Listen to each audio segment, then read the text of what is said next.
नमस्कार दोस्तों, आप देख रहे हैं समय विश डिजिटल अहमदाबाद से।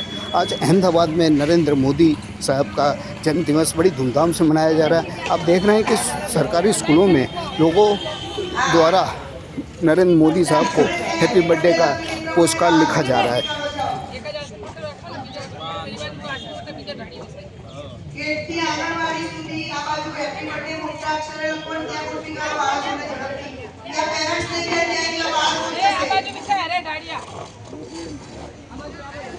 શિક્ષક કેશવનગર શાળા નંબર 1 આજે 17મી સપ્ટેમ્બર 2025 મોદીજી સાહેબનો આજે બર્થડે છે। તે નિમિત્તે અમારી શાળામાં પોસ્ટકાર્ડ લેખનનો એક સરસ મજાનો કાર્યક્રમ રાખેલ છે, જેમાં વિદ્યાર્થી મિત્રો પોસ્ટકાર્ડ લખશે અને સાથે એમના પેરેન્ટ્સ પણ હાજર છે તથા ચિત્રની એક સ્પર્ધા રાખેલ છે।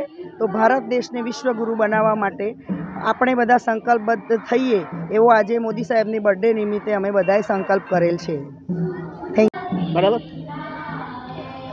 जैसा कि आपने देखा कि आज नरेंद्र मोदी साहब का बर्थडे पूरे विश्व में मनाया जा रहा है, क्योंकि वो है ही विश्व गुरु। और आप एक देख सकते हैं कि केशव नगर में शाला नंबर 1 में बच्चों द्वारा, उसके अभिभावकों द्वारा आज उनको पोस्ट कार्ड लिखकर एक शुभकामनाएं दी जा रही है। ये छोटी सी शुभकामना है। छोटे बच्चे की बात, छोटे मन की बात कहाँ तक जाती है, वो भी मन की बात करते हैं और बच्चे भी आज अपने मन की बात हैप्पी बर्थडे खाली लिख के भेज रहे हैं। तो ये उनको दीर्घायु के लिए एक सुंदर कार्यक्रम केशव नगर शाला की तरफ से किया जा रहा है। कैमरामैन अंकित प्रजापति के साथ अहमदाबाद से समय विश भी नरेंद्र मोदी साहब को हैप्पी बर्थडे कहता है।